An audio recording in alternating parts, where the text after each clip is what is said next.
ሰላም ጤና ይስጥልኝ። ዛሬ የምናየው ስለ አንድ ተራ የመታወቂያ ወረቀት አይደለም። የምናየው የዓለም ያለ ምንም ገደብ ለመዞር የሚያስችለውና ለባለቤቱ የወርቅ ከረጢት የሚሰጠው የዱባይ ወይም የተባበሩት አረብ ኤሚሬትስ ፓስፖርት ነው። ይህ ፓስፖርት በ2024 እና በ2025 የዓለማችን ቁጥር 1 ተብሎ የተመረጠው ለምንድን ነው? በውስጡስ ምን ድብቅ ጥቅሞች አሉት? አብረን እንይ። አንደኛው የጉዞ ነፃነት ዲፕሎማሲያዊ ጉልበት ነው። አንድ ፓስፖርት ጥንካሬ የሚለካው በሀገራት ብዛት ነው። የዱባይ ፓስፖርት ባለቤት ከሆኑ 180 ሀገራት ያለ ቪዛ ወይም ኤርፖርት ላይ በሚሰጥ ቪዛ መግባት ይችላሉ።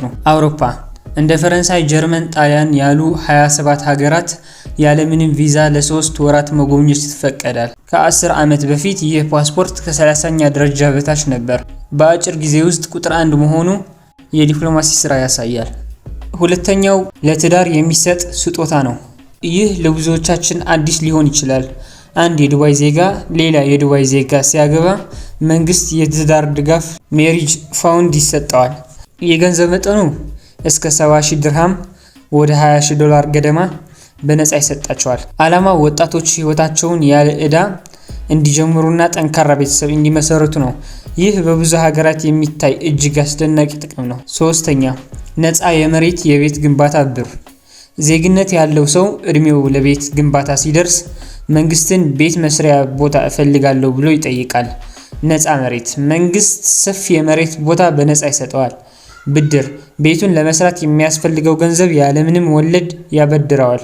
ይህ ብድር ደግሞ በረጅም ዓመት የሚከፈልና አንዳንዴም በከፊል የሚሰረዝ ነው። አራተኛ የትምህርትና የሕክምና ዋስትና። በዓለም አቀፍ ደረጃ የዱባይ ፓስፖርት ካለዎት ሕክምናና ትምህርት በሀገር ውስጥ ብቻ ሳይሆን በውጭ ሀገርም ነፃ ነው። ትምህርት አንድ ተማሪ አሜሪካ ወይም እንግሊዝ መማር ቢፈልግ መንግስት የትምህርት ቤቱን ክፍያ ብቻ ሳይሆን የመኖሪያ የምግብና የየወሩ የኪስ ገንዘብ ይከፍልለታል። ሕክምና አንድ ዜጋ በሀገር ውስጥ ሊታከም የማይችል ህመም ቢገጥመው መንግስት ወደ ፈለገበት የዓለም ሀገር ልኮ በነፃ ያሳክመዋል። አምስተኛ ዜሮ ታክስ። በዓለም ላይ ካሉት ጥቅሞች ትልቁ ይሄ ነው። ደሞዝ አንድ የዱባይ ዜጋ $10,000 ደሞዝ ካለው $10,000ም ቤቱ ይዞ ይገባል። መንግስት 1 ሳንቲም ግብር አይቀንስም። ንግድ የራስዎን ቢዝነስ ቢሰሩም የሚገኘው ትርፍ በሙሉ የእርስዎ ነው። ይህ ዜጎች በቶሎ ሀብታም እንዲሆኑ ይረዳቸዋል። ስድስተኛ አዲሱ የዜግነት ህግ ለባለሙያዎች። ከዚህ በፊት የዱባይ ዜግነት የሚሰጠው በደንብ ብቻ ነበር። አሁን ግን አዲስ ታሪክ ተጽፏል። የሚከተሉትን ሰዎች ዜግነቱን ሊያገኙ ይችላሉ። ባለሀብቶች፣ በሀገሪቱ ትልቅ ኢንቨስትመንት ያደረጉ ባለሙያዎች፣ ታዋቂ ዶክተሮችና ኢንጂነሮችና ሳይንቲስቶች፣ የፈጠራ ሰዎች፣ በዓለም አቀፍ ደረጃ ሽልማት ያላቸው አርቲስቶችና ደራሲያን። የዱባይ ፓስፖርት የብልጽግናና የክብር ምልክት ነው። እናንተ ከጠቀስኳቸው ጥቅሞች ውስጥ የትኛው ይበልጥ ገረማችሁ? $20,000 ሺህ የትዳር ስጦታ ወይስ ነፃ ትምህርቱ? ኮሜንት ላይ ጻፉልኝ።